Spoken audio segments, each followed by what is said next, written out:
Tuan-tuan nak main mengaji malam ni, kawan-kawan malam ni lah duk ajak nak pergi keluar. Kawan-kawan malam ni lah nak ajak nu nak pergi main badminton. Malam ni jugalah dia nak ajak nu nak pergi jumpa reunion. Bukan kata benda tu jahat, benda tu tak jahat, tapi dia mengganggu dalam urusan ibadah kita, mengganggu dalam urusan kewajipan yang wajib kita buat. Sudah cukup mengatakan itu perkara yang zalim. Perkara zalim dia tak semestinya dosa.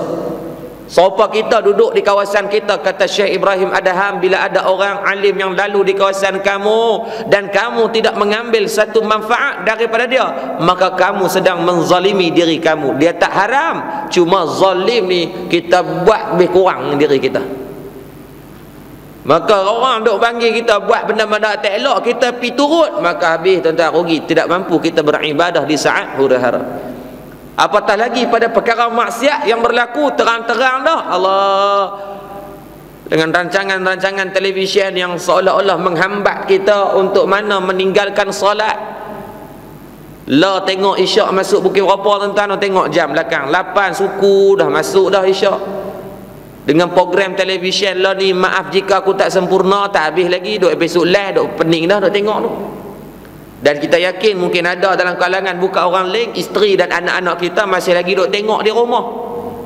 Kita mes semayang kadang-kadang, anak-anak kita di rumah dia tengok kita suami isteri keluar, dia pun buka televisyen sampai pukul 8. Pukul 8 nak ambil semayang lagi, nak pakai telekung lagi, nak bubuh kain pelekat lagi, nak apa semua tu, nak mandi. Pukul berapa nak semayang ni? 8, 10 baru semayang. Habis salam terus orang azan, tuan-tuan, sengaja melewat-lewatkan solat. Tuan-tuan buka kitab Fadilat Amal tu ada, saya tengok bertambun ada tepi tu sekejap lagi sebelum balik.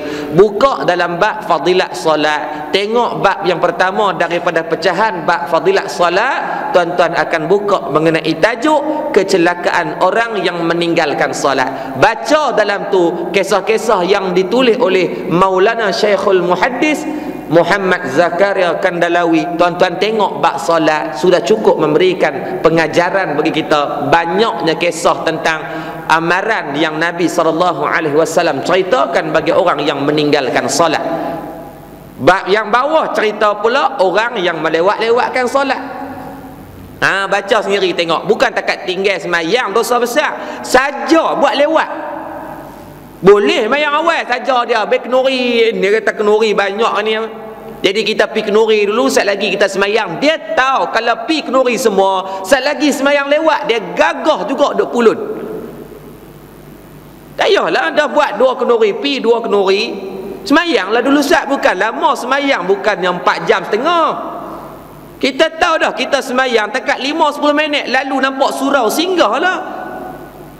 Ni dak dia susun biar sampai boleh semayang pukul 4 suku. Dia kata elok lah semayang 4 suku, kita tunggu semayang asar terus. La ilaha illallah. Tuan-tuan ni jangan buat ringan. Bab solat tolong perkemas bagi elok. Anak-anak kita yang mungkin lah duk lebih kurang ni bab solat, balik perkemas bagi elok. Ingat, kita mati dalam keadaan anak masih meringan-ringankan bab solat, menanggung satu taklifan yang cukup berat di antara kita dengan Allah nanti ni. Batu anak daripada kecil ajak semayang.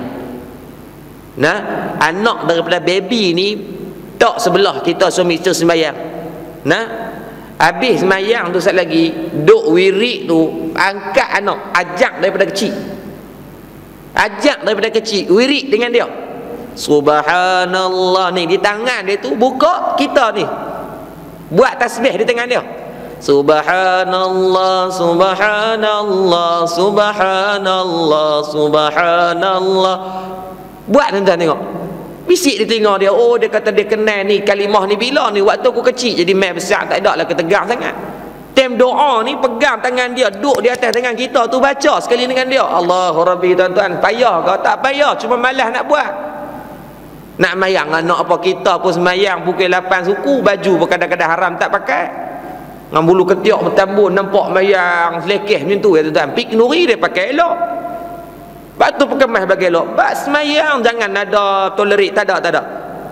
Anak balik cuti, mak isteri kata lah abang kesian, dia pun baru balik final exam tu, ni barulah nak boleh nak rasa rehat sat kat rumah abang seduk kalut lah. Dia pun dah besar, jangan tuan-tuan.